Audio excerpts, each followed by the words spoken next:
Well, welcome back to the Lamppost Listener. My name is Daniel. I'm Phil. And this is a podcast where we journey chapter by chapter through C.S. Lewis's Chronicles of Narnia.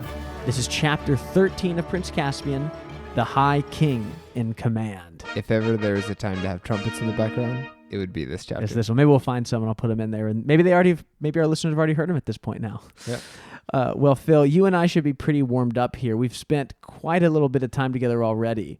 So we should we share a little bit about what we've been working on? Sure. It's called Project Centaur, and it's top secret. Is that I don't know the reference. I'm just making up every project needs a cool project name. Oh, I thought it was like some pop culture reference I wasn't familiar with. No. I'm sure there's something called Project Centaur. Well, yes, listeners, we've been working on something really exciting. I guess we'll tease it just for a second. We'll announce it fully at the end of this season. In our last episode, we'll make an announcement. But just to throw this out there, if you do follow us on social media, on Twitter or Facebook, you'll find more information there on July 1st. So there's a little bit of an incentive to go ahead and follow us on social media. But enough plugging away. Let's get into this chapter, unless you have anything else to say. No, let's go. All right, chapter 13 here, The High King in Command. When we last left our heroes, they had defeated Nickabrick and his evil friends. His hag and his werewolf. Yes, his hag and the werewolf. So any thoughts, Phil, before we jump in here with the chapter summary? Yep, let's get to it. Well, here we go. With Nickabrick and his dark companions defeated, Caspian and the Pevensies begin planning their next move. Peter decides to challenge Miraz in single combat. He believes Miraz will decline, but even if he does, this will give the Narnians time to prepare for the next battle. Edmund, Glenstorm, and Wimbleweather deliver the challenge to Miraz, who scoffs at the idea. However, two of his advisors, Glozell and Sobspian, see this as a unique opportunity. If Miraz wins the challenge, the Telmarines win the war, but if he dies, the Telmarines will still have the stronger army, and they won't have to deal with Miraz anymore. Glozell and Sobspian use reverse psychology to convince Miraz to accept the challenge. Back at Aslan's Howl, Peter prepares for single combat against Miraz. It is decided that Glenstorm, the Bulgy Bear, and Wimbleweather will be the marshals for the fight. Reepicheep is disappointed. Well done. The end. We in there. I feel really sad for Reepicheep here. He really wants to be a part of this, and yet I know we're getting ahead of ourselves, but I look forward to talking about how Peter handles that whole situation. Yeah. So what's your takeaway thought here? What are some of your emotions as we just talk about the chapter as a whole? I rather enjoyed this chapter. What about it? I feel a little odd talking about what I like and what I don't like. We've been I don't know if we've done this too much in the show, but when we're communicating right before the show, we talk about whether or not we like the chapter. Usually, yeah. And this time I really enjoyed this chapter quite a bit. I just think because you were not super hot on last chapter. You thought it was kind of weird. The first read it scared you. You were worried about it. Well, I don't feel great reading about some of the darker stuff. Yeah. Obviously you have to, but for this one, it was just fun dialogue. We get a little glimpse into Peter using his old king talk. Yeah. And that was pretty fun. And just the dynamic with the giant and trying to deal with him and Reepicheep, and it was a lot of fun. Yeah. I'm not sure how I feel about this chapter.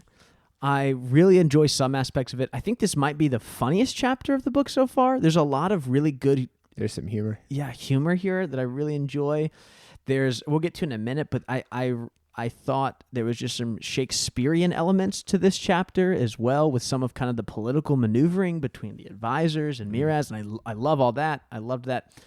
But my biggest takeaway, and we'll get into this later in the episode when we get to this point, but I feel like this episode, or this chapter, if you will, reminds me of a penultimate episode in any given kind of TV show. Like, let's say, some kind of fantasy or drama TV show with a large cast of characters where you have the episode right before a season finale where all you're doing is just moving all the pieces into place. Setting everything up. You're just setting it. So I'll let the ambulance go by.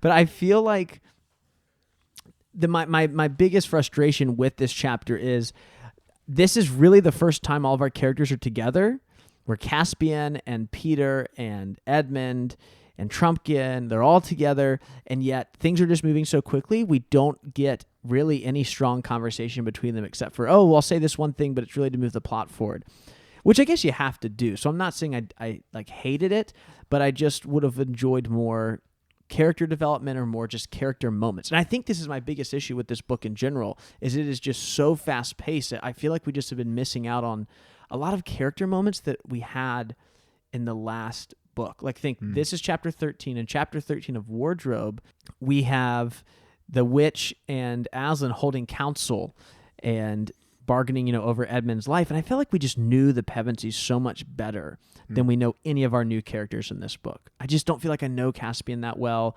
I do feel like I know Trumpkin, but that's it. And I don't even think I think he has like 1 or 2 lines in this whole chapter. So I'm dialoguing. I mean, I'm processing this, out loud right now. Maybe my frustration is just that we just don't know Caspian as well as I wish we did. And I think that is something that it's good to be aware of. However, think about where C.S. Lewis is at this point in creating the stories. Lion, the Witch, and the Wardrobe could have stood alone by itself. That's fair, and he yeah. never could have written anything else. I feel like this is introducing Caspian, but it's not his job to really have you get to know him yet, because he'll appear later, right? Phil, you're blowing my mind right now. I'm wondering if he's creating that. I know. Oh, I purpose. love this idea. I mean, my big, my thesis for this whole book is I do enjoy this book, but if it was the only follow-up to Narnia, I'd be very disappointed, right? But you're right. You know this, so it's not a spoiler. Caspian appears in the next book and has a prominent role in the next book. And so really, which is also coincidentally, my favorite book in this series. And so you're right that it's really just Caspian's introduction, and we don't really get to know him a lot until Dawn Treader. So I'm just wondering if Lewis that's great. is No, I love that. manufacturing that desire to want to know the character more. He's a genius. Maybe he really is. I don't know. Well, let's jump a little bit deeper into the text here. So we start off with, all of our heroes inside the cave. They've eaten their breakfast. They've got to decide what to do. And there's this really interesting line at the beginning. And Phil, do you know why I know that it's interesting? Let me guess.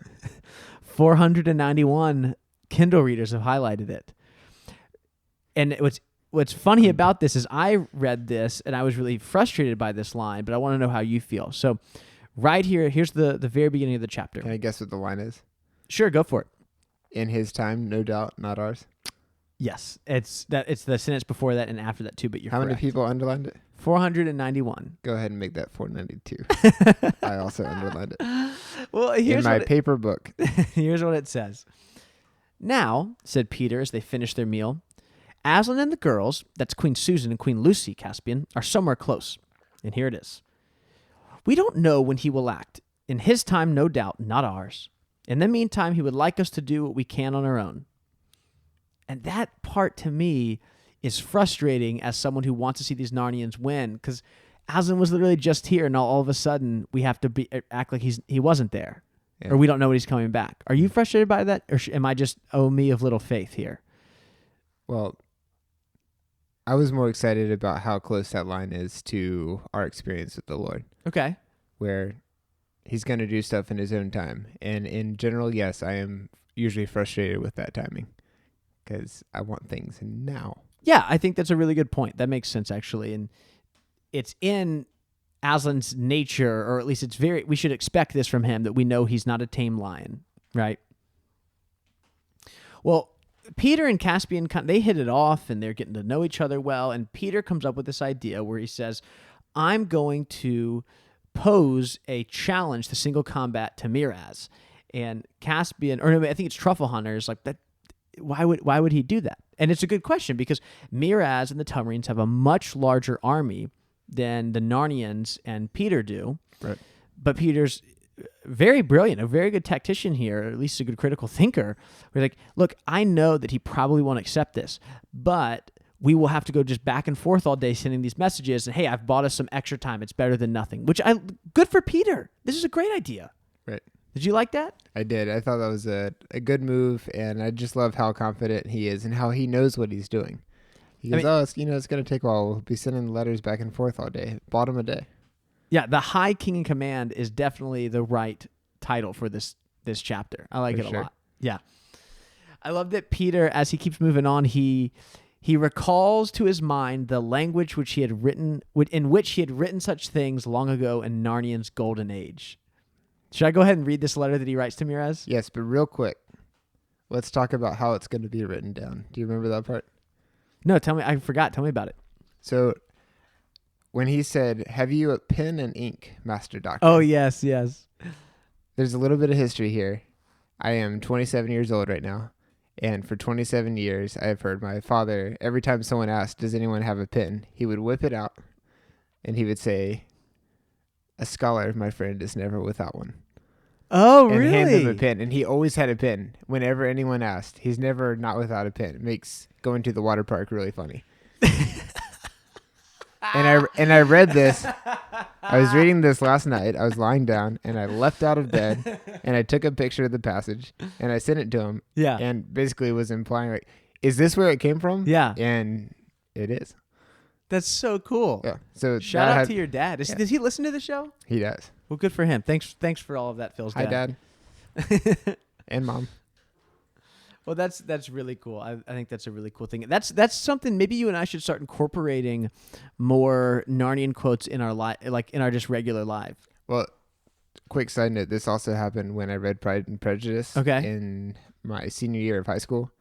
I was each page had something my parents had been saying to each other for years, and I realized they've been quoting Pride and Prejudice my whole life, and I just thought that was normal, which is hilarious in hindsight. I will say in my classroom that I do a lot of pretty subtle Star Wars quotes. Like someone will understand something in one class, will be like, "Good, you've taken your first step into a larger world," or something. I'll do something lame like that. I do it all the time. The kids have no idea. Every time I go somewhere, if I have kids, I'm going to say, "Booba, get your things." We're leaving. We're getting off topic. Well, getting back to the Lion, the Witch, and the... Nope, wrong book. All right, well, getting back to Prince Caspian here, I'm going to go ahead and read the letter that Peter writes because I just love the language he's using here. You ready? Let's hear it. So this is what he tells Dr. Cornelius to write. Peter, by the gift of Aslan, by election, by prescription, and by conquest, High King over all kings in Narnia, Emperor over the Lone Islands, and Lord of Cair Paravel, Knight of the most noble order of the Lion, to Miraz, son of Caspian the Eighth, sometime Lord Protector of Narnia, and now styling himself King of Narnia, greeting. Have you got that? Narnia, greeting, muttered the doctor. Yes, sire. I'm going to pause here, Phil, just to ask you about... I was hoping you would. This greeting here is Peter being funny? Is this supposed to, or Lewis, is this supposed to be humorous to us? I think so. I think it is, right? I think it is so over the top. Exactly. It is supposed to be funny, but I'm not sure if Peter is trying to be funny. See, that I think that's my question, but my own answer to my own question is yes, Peter is trying to be a little over the top because he knows that Miraz is going to eat this up. He loves, I feel like Miraz loves this kind of stuff. He's all about like all of these titles and making sure he has all of the glory and everything. And so Peter is not really, he's much more humble than this usually. Mm-hmm. He doesn't, I mean, you could say High King over all kings of Narnia, but he literally gives like 10 other titles after that. Yep. And so I think he is playing Miraz right here. How do you feel about the doctor's response? I like his grammar. The first time I read it, after reading it a second time, I no longer think this, but the first time I read it, I thought the doctor was rolling his eyes and condensing everything Peter just said into 3 words. He's like Peter, Narnia, greeting. Yeah. No, I think he's writing it down. I think the doctor's on board with it too. There's no way that he likes Miraz, so I feel like he's on board with this. Yeah. Well, Peter continues. Then begin a new paragraph, said Peter. For to prevent the effusion of blood and for the avoiding all other inconveniences likely to grow from the wars now levied in our realm of Narnia, it is our pleasure to adventure our royal person on behalf of our trusty and well-beloved Caspian in clean wager of battle to prove upon your lordship's body that the said Caspian is lawful king under us in Narnia, both by our gift and by the laws of the Telmarines, and your lordship twice guilty of treachery, both in withholding the dominion of Narnia from the said Caspian and in the most abominable, and don't forget to spell that with an H, doctor, bloody and unnatural murder of your kindly lord and brother, King Caspian, 9th of that name. Take a deep breath. If I ever had one of my students write a sentence like that, I'd be like, that is the longest run-on sentence ever. Go back to your desk. We're going to try this all over again. But Peter gets away with it here. Wherefore we most heartily provoke, challenge, and defy your lordship to the said combat and monarchy, and have sent these letters by the hand of our well-beloved and royal brother Edmund, sometime king under us in Narnia, Duke of Lantern Waste and Count of the Western March, Knight of the Noble Order of the Table, to whom we have given full power of determining with your lordship all the conditions of the said battle. Given at our lodging in Aslan's Howe this 12th day of the month Green Roof, in the first year of Caspian the 10th of Narnia. Ooh, that was like, what, my 15th take trying to read through this thing. That's a mouthful in the letter here. Yeah. What do you call a letter that challenges someone to a duel in old Narnia? I don't know. Chainmail. Did you make that up by yourself? I did. That is the quality content that listeners come back for every other week here, is for Phil's dad jokes. Were you familiar with this word monarchy that was in this letter? I was not. I believe it's a 16th century word. It's kind of archaic. Yes, listeners have already told Phil. I had to look it up, and in case anyone was wondering what it is a bit of an archaic term, but it is a 16th century word for duel. So he's really just saying duel. I like all of the very fancy, flowery language that Peter is using here, which again I think is less of how it's mostly him kind of like teasing Miraz with this. Is that still how you feel about the whole letter after reading the whole thing? You could even say the letter has a dual purpose. I enjoy that Peter also takes a deep breath after dictating this to Dr. Cornelius. He says, "That ought to do," said Peter, drawing a deep breath. And then he decides he's going to send King Edmund, and they come to a decision to send Glenstorm the Centaur and Wimbleweather the Giant. Any last thoughts here? They decide on the giant first, and then they're trying to pick someone else. And they go through... Who do they go through first? They talk about potentially Truffle Hunter, I think. And... No, I think that was just it. That's later. You're thinking about later. Well, right here, they talk about Reepicheep. And they decide not to do that. And then they decide to send Glenstorm. And I love this line here. No one ever laughed at a centaur. For some reason, that feels so true. I mean, they're pretty cool looking, dude. I wouldn't laugh at one. Yeah. So moving on, we come to a new part. The scene breaks, and we pick up with two characters we've never met before. So we have Lord, and I don't know if we're saying these names right. I'm sure our listeners will tell us if this is wrong. I have Lord Glozell. Is that how you were saying it? Glozell. Like a gazelle, but Glozell. Okay. So Lord Glozell and Lord Sobspian. I think that's right. Sobspian? Sopespian. Sopespian. That actually sounds really good. I like that too. Well, I'm going to still say Sobspian, and you know what I realized? We're going to record these next couple episodes before this one comes out. These last few episodes, I mean. And if we're wrong about how to pronounce it, listeners, you're stuck with it because the rest of the episodes for the season will have been recorded. So, Glozell and Sobspian. Or Sopespian. We'll find out here at the end of the season. So, what's really interesting, before they even say a word, is as they're watching Edmund and Wimbleweather and Glenstorm come down, they recognize that Edmund kind of has an air about him. And C.S. Lewis writes, "For Aslan had breathed on him at their meeting, and a kind of greatness hung about him." It almost feels like the presence of Aslan is going with him, right? Yes, and people recognize that. I know, I really, really enjoy that. So these two kind of figure out what's happened. They realize, wait, they're probably going to be asking him into a challenge here. So let's jump right into this conversation that Glozell and Sobspian have here. "I'll wager my dappled Pomley he brings a challenge, not a surrender," said Glozell. "How then?" said Sobspian. "We hold the enemy in our fist here. Miraz would never be so harebrained as to throw away his advantage on a combat." "He might be brought to it," said Glozell in a much lower voice.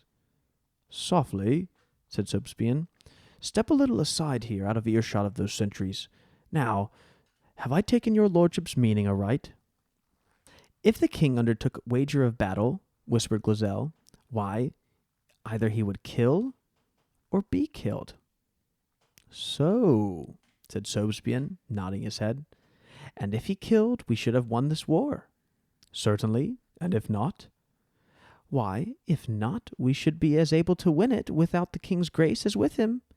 For I need not tell your lordship that Miraz is no very great captain, and after that we should be both victorious and kingless. And is it your meaning, my lord, that you and I could hold this land quite as conveniently without a king as with one? Glözel's face grew ugly. Not forgetting, said he, that it was we who first put him on the throne, and in all the years that he has enjoyed it, what fruits have come our way? What gratitude has he shown us? So,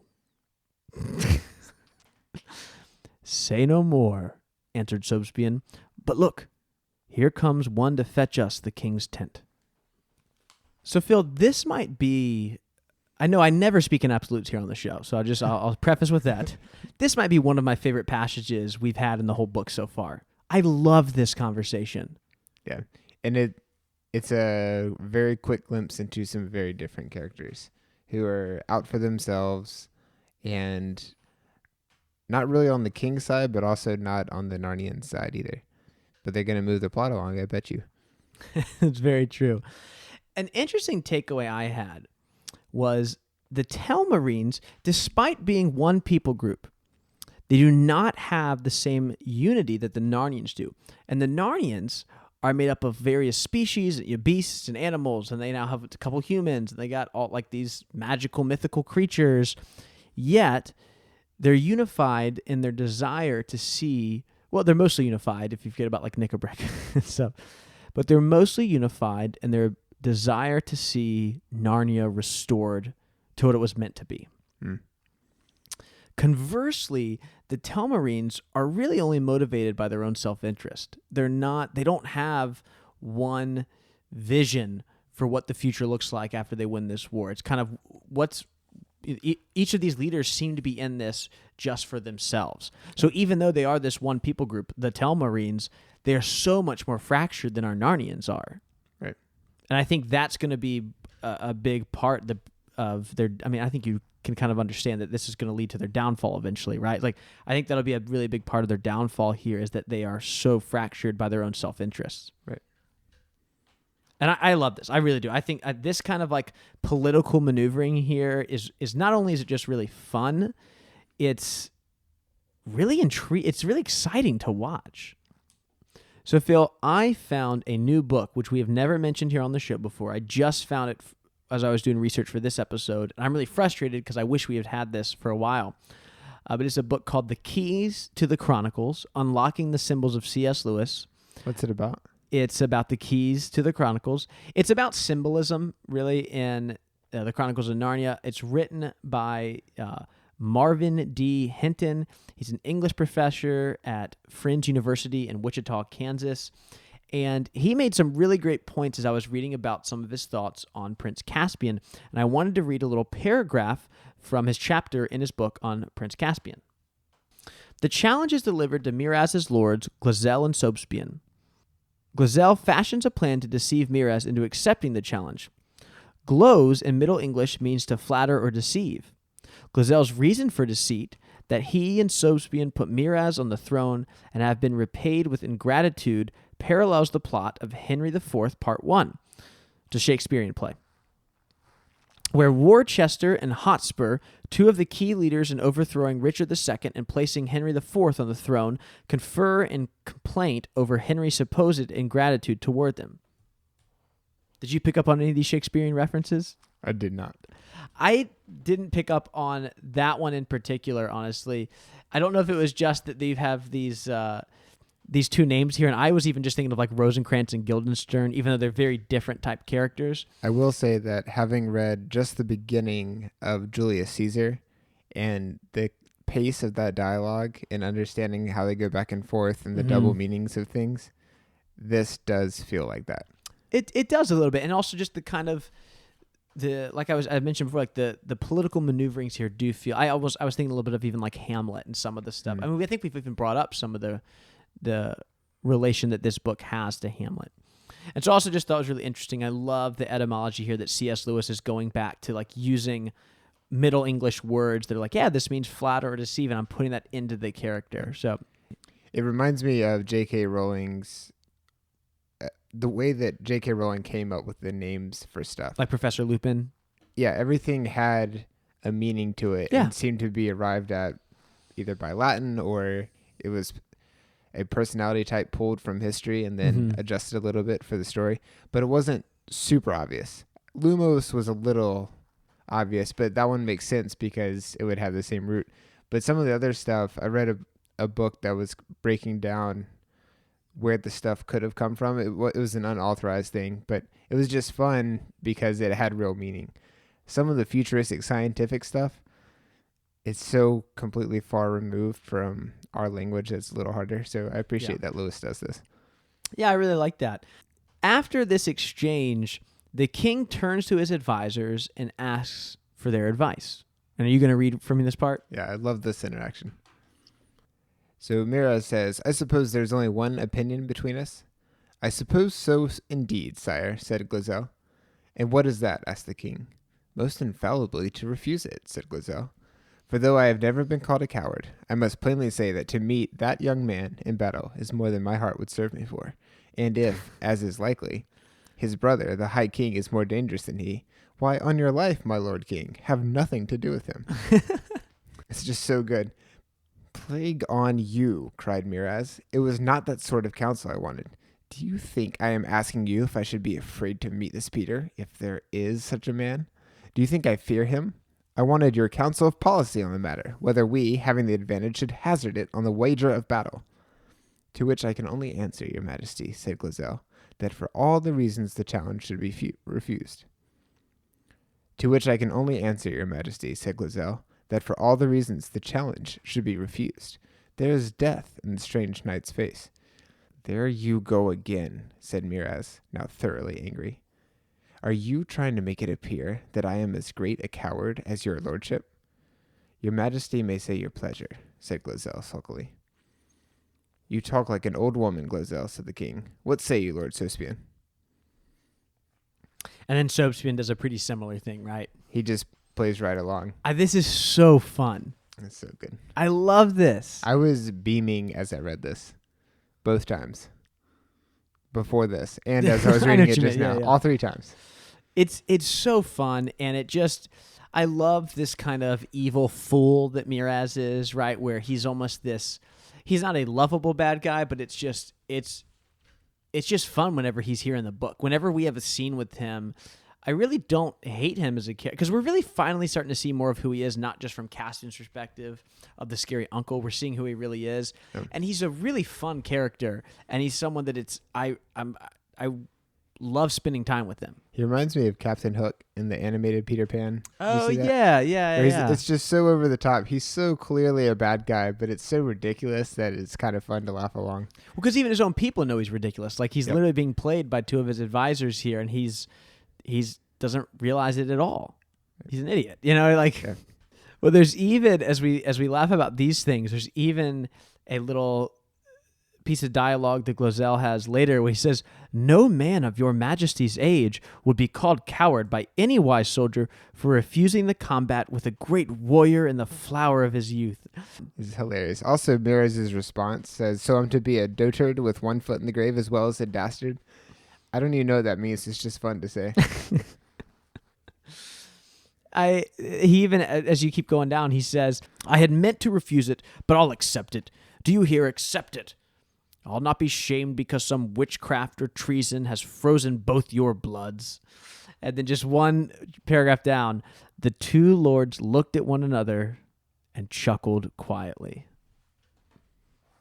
So Peter's plan is working out better than he ever could have expected here, which is not only that they're buying time, but it's fracturing the Telmarines all at the same time. Yeah. Brilliant. So I love all of this. Any last thoughts before we move on? Yeah. I think if I were C.S. Lewis, I would be having so much fun right here. I think he is. You just got to do some Old English dialogue. He's used 20 plus fancy words, and now he's writing funny dialogue influenced by Shakespeare. It's a good time. I think he's really enjoying this. Unfortunately, this is kind of where my enjoyment for the chapter ends. it's here when we go back to Aslan's Howl that I get pretty frustrated. I've loved everything up until this point in the chapter, but this is where it doesn't get bad. I shouldn't say frustrated. I just think some of this, it just pretty much the whole rest of the chapter is literally just moving pawns into their place on the chessboard, and that just isn't as fun to watch as this great last couple of scenes that we've had. So we hear that there's going to be, we know that this is accepted, this challenge is accepted, and Peter's got to figure out what to do. There is a pretty fun exchange between the bulgy bear and Trumpkin. Did you enjoy that at all? I love that. What is this thing about him putting his paw in his mouth? Is that a stereotype of bears? Do they do that? Well, I don't know how many bears you grew up around, but I'm thinking of Winnie the Pooh, just on a larger scale. The funny part in all of that is when he's like, I wouldn't do any of that. And Trump's like, you're doing it right now. And there's a really great picture that Pauline Baines, I mean, she's just been killing it recently, draws of Trumpkin just pointing right at the bulgy bear. Pauline Baines just nailed exactly what I was picturing. Yeah, it's really great. I think, let's just take an aside here for a second. I think her work in Caspian is much stronger than her work in Lion, the Witch, and the Wardrobe. And I liked it in Wardrobe, but I just think she's gone to a new level. Which makes sense. She, has more experience. She's drawn more at that point. Yeah, and she's also, I just feel like her illustrations are just, they include so much more. It felt like we were usually just getting these small vignettes of a character or a scene.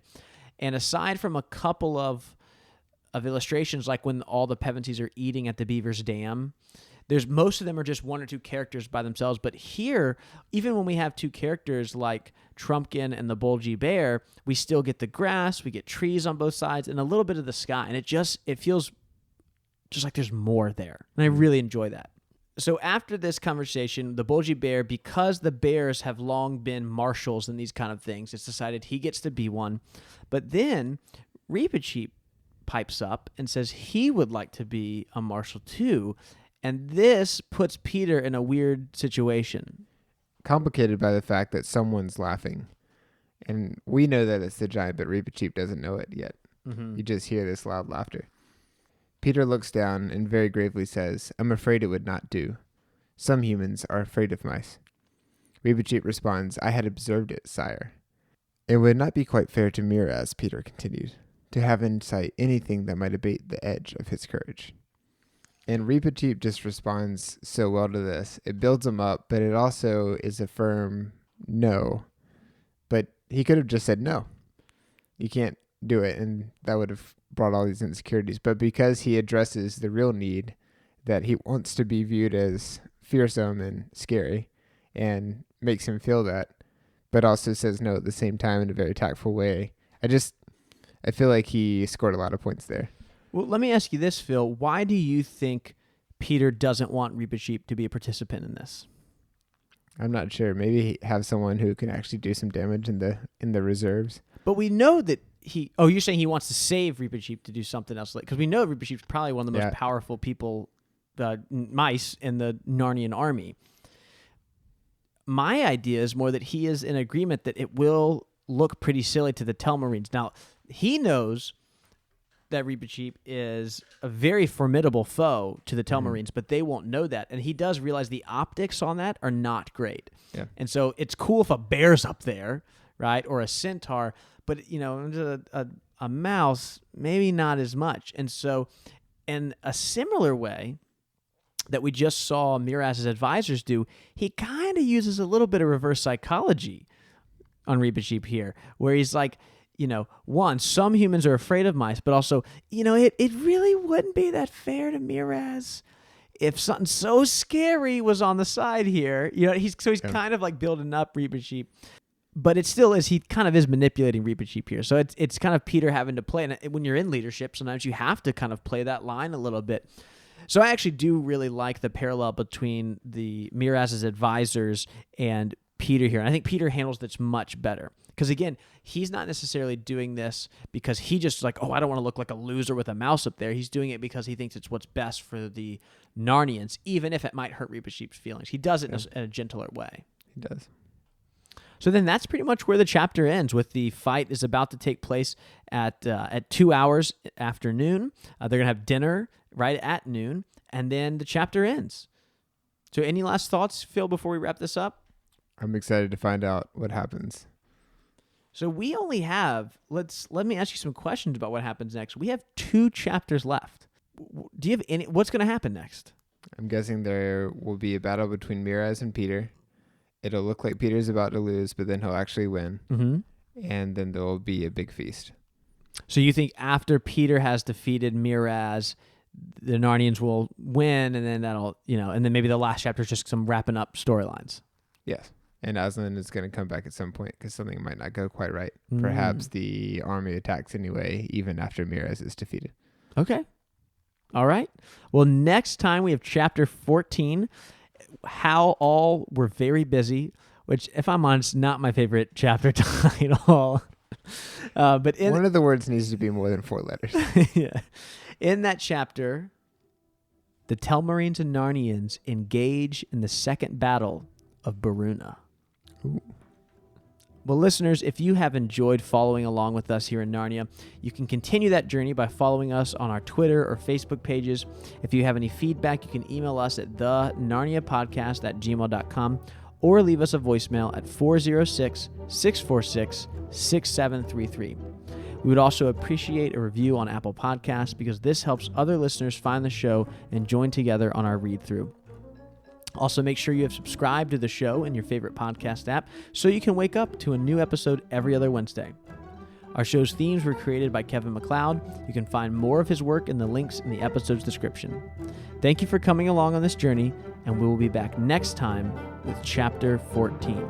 See you then.